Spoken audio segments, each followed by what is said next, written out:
मुल्क की सलामती से बड़ा कोई एजेंडा, कोई तहरीक या कोई शख्सियत नहीं। कब तक गवर्नेंस के गैप्स को अफवाज पाकिस्तान शोहदा के खून से भरते रहेंगे? हमें बेहतर गवर्नेंस और मुमलिकत पाकिस्तान को हार्ड स्टेट बनाने की ज़रूरत है। सियासी और ज़ाती मफादात से बालातर होकर एक बयानिया अपनाना होगा। Army chief general Asim Munir का कमेटी इजलास से खिताब, कहा दहशतगर्दों और उनके सहूलतकारों को शिकस्त देंगे।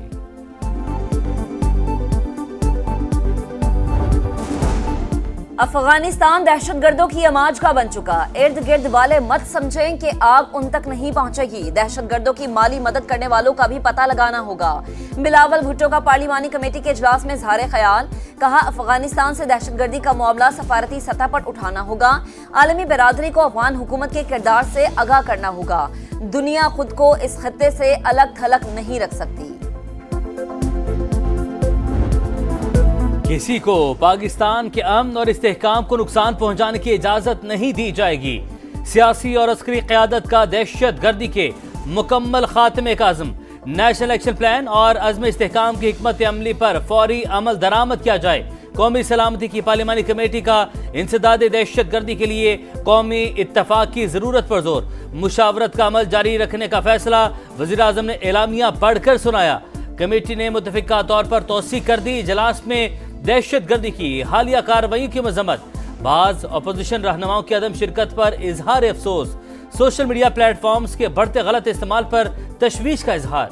सिपाही सालार ने शुरका को दहशत गर्दी और सिक्योरिटी इक़दाम से आगाह किया। मुल्क दुश्मन एजेंसियां खैबर पख्तूनख्वा बलूचिस्तान में बदअमनी फैलाने में मुलविस। फितना अल ख़वारिज को रा और अफगानिस्तान से मदद मिल रही है। दहशत गर्दी में गैर मुल्की साख्ता असलहा इस्तेमाल हो रहा है। जाफर एक्सप्रेस वाक़या भी अफगानिस्तान से ऑपरेट हुआ। डायरेक्टर जनरल मिलिट्री ऑपरेशंस की ब्रीफिंग। इजलास में बिलावल भुट्टो, फजलुर रहमान, गवर्नर्स, वज़राए आला, विफाकी वज़रा की शिरकत। PTI समेत तहरीके तहफ़्फ़ुज़ आईन पाकिस्तान में शामिल जमातों का बायकॉट। दहशतगर्दों का आखिरी हद तक पीछा करके खत्म करेंगे। वजीर आजम शहबाज शरीफ का दो टोक ऐलान। कौमी सलामती की पार्लिमानी कमेटी के इजलास में खिताब करते हुए कहा 2018 में बनी नाअहल हुकूमत ने दहशतगर्दी के खिलाफ समरात को जाया किया। नेशनल एक्शन प्लान पर अमल दरामद रोक दिया। इस पॉलिसी का खुमियाजा आज पूरी कौम भुगत रही है। हम दुश्मनों को हर सूरत शिकस्त देंगे। मुल्क की दिफा के लिए सिक्योरिटी फोर्सेस की कुर्बानियां नाकाबिले फरामोश। Army chief general Asim Munir के शुक्रगुजार हैं कि उन्होंने सियासी क़यादत को एतमाद में लिया। फौज और अवाम में दरार डालने की साजिश पहले कामयाब हुई, ना ही आइंदा होगी। दहशतगर्दी का नासूर खत्म करने के लिए पूरी कौम मुत्तहिद है। अच्छा होता अगर ओपोजिशन के दोस्त भी इस अहम इजलास में शिरकत करते। मौलाना फजलुर रहमान ने रियासत की पॉलिसियों में तसलसल नागुज़ीर करार दे दिया। पार्लिमानी कमेटी के इजलास में कहा रियासत को किसी की जंग का हिस्सा नहीं बनना चाहिए। अफगानिस्तान के खिलाफ जंग में हिस्सा बनने का नुकसान पाकिस्तान को भुगतना पड़ा। PTI को इजलास में ना देखकर मायूसी हुई। मुल्क है तो सब कुछ है। अली अमीन गंडापुर का बानी चेयरमैन का नाम लिए बगैर सियासी जमातों के दरमियान हम आहंगी पर जोर। आपस की बदएतमादी को खत्म करना होगा। खैबर पख्तूनख्वा में सिक्योरिटी मसाइल मौजूद हैं। वजीर आला का पार्लिमानी कमेटी के इजलास से खिताब, कहा वफाक ने जम होने वाले कबायली अज़ला को मुकम्मल वसाइल फराहम नहीं किए, बार बार मामला उठा रहे हैं। जो पाकिस्तान तहरीक इंसाफ के पॉलिटिकल कमेटी का डिसीजन था कि हम नेशनल सिक्योरिटी कमेटी के मीटिंग में उस वक्त तक पेश नहीं होंगे जिस वक्त तक खान साहब से मुलाकात नहीं कराई जाती। खान साहब ने उसकी तायीद की है। अगर हुकूमत इस बात में संजीदा है कि वो दहशतगर्दी के खिलाफ सही स्टेप ले ले तो खान साहब का बाहर होना जरूरी था। बानी ने सियासी कमेटी के फैसले की तायीद की। बतौर चेयरमैन भी अकेले फैसला नहीं कर सकता। इन कैमरा इजलास में न जाने का फैसला पार्टी का था। बैरिस्टर गौहर की मीडिया से गुफ्तगू। बोले बानी ने कहा दहशतगर्दी को यक ज़बान होकर दबाने की जरूरत है।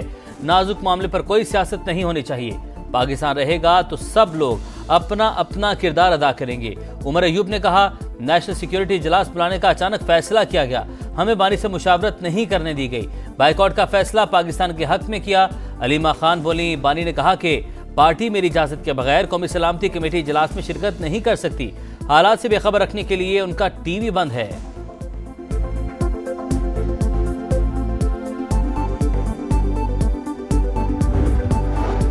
तहरीक इंसाफ ने साबित कर दिया कि इनकी पहली और आखिरी तरजीह बानी पीटीआई है। मुल्क की सलामती की इनकी नजर में कोई अहमियत नहीं।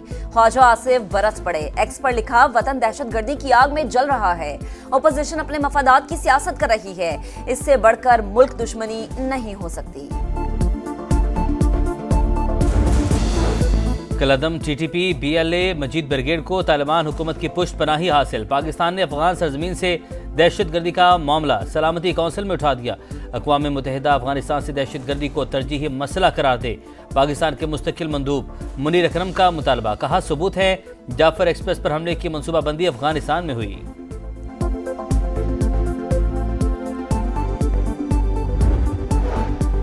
चंद फसादियों के अलावा सब पाकिस्तान की हिफाजत के लिए तैयार। तहरीके बॉयकॉट बैठे या ना बैठे कोई फर्क नहीं पड़ता।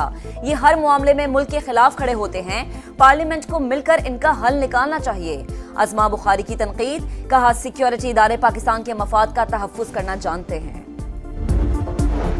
शर्म की बात है, पीटीआई नाजुक मोड़ पर पाकिस्तान के साथ नहीं। ये पाकिस्तान को नुकसान का कोई मौका जाने नहीं देती। कौमी सलामती इजलास में अदम शिरकत अफसोसनाक है। शर्जील मेमन की गुफ्तगू। कहा, सानहा जाफर एक्सप्रेस पर भी पीटीआई के लोगों ने घटिया मुहिम चलाई। वज़ीर आज़म कल से 22 मार्च तक सऊदी अरब का सरकारी दौरा करेंगे। शहबाज शरीफ की सऊदी वली अहद मोहम्मद बिन सलमान से मुलाकात शेड्यूल।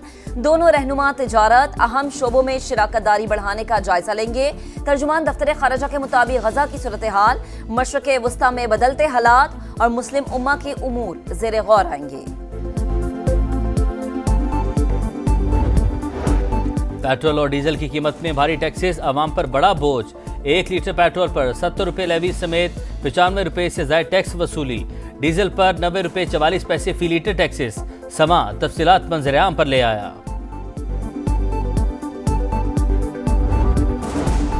मुस्तफा आमिर कत्ल केस में अहम मोड़। मरकजी मुलजिम अरमुगान अदालत के रूबरू एतराफ़े जुर्म के लिए तैयार। वालिद का वकील मानने से इनकार। जज की मुतल्लका जुडिशल मजिस्ट्रेट से राबता करने की हिदायत। जिस्मानी रिमांड में 24 मार्च तक तौसी। हंगामा आराई पर अरमुगान के वालिद को कमरे अदालत से बाहर निकाल दिया गया।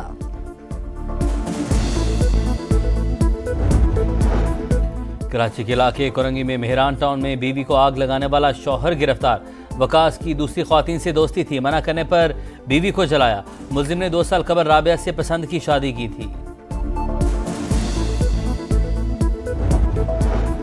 बानी पीटीआई से मुलाकातों के केसेस में बड़ी पेशरफ्त। इस्लामाबाद हाई कोर्ट ने लार्जर बेंच तश्कील दे दिया। लार्जर बेंच बानी से मुलाकातों के 20 से ज्यादा केसेस सुनेगा।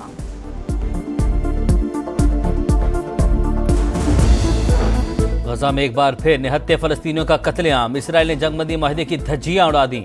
बमबारी में ख्वातीन और बच्चों समेत 412 फलस्तीनी शहीद, 500 से ज्यादा जख्मी, दर्जनों मलबे तले तबके। शोधा में गजा के नायब वज़ीर दाखिला और नायब वज़ीर इंसाफ समेत 4 अहम रहनुमा भी शामिल। चीन, तुर्की, मिस्र और अक़वाम मुत्तहिदा की मज़म्मत। इसराइल ने अपने कैदियों का मुस्तकबिल तारीख कर दिया। हमास का रद्द अमल।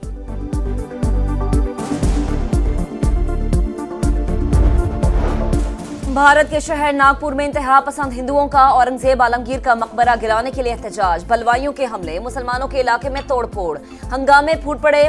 पुलिस का क्रैकडाउन, 50 अफराद गिरफ्तार। शहर में कर्फ्यू नाफिज। भारतीय मीडिया के मुताबिक छावा फिल्म की वजह से औरंगजेब के खिलाफ नफरत पैदा की गई।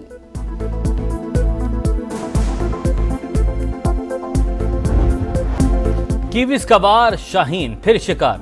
दूसरे T20 में पाकिस्तान को 5 विकेट से शिकस्त। 15 ओवर के मैच में कौमी टीम के 135 रन। न्यूजीलैंड ने 13.1 ओवर में हदफ पूरा कर लिया।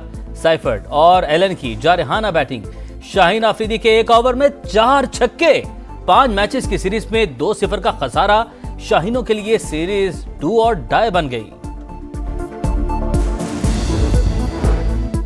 बिलावल भुट्टो का वजीर आला सिंध के साथ कराची में बाग इब्ने कासिम का दौरा। स्पोर्ट्स क्लब का मुआयना। चेयरमैन पीपल्स पार्टी में कराची ने टेनिस भी खेली।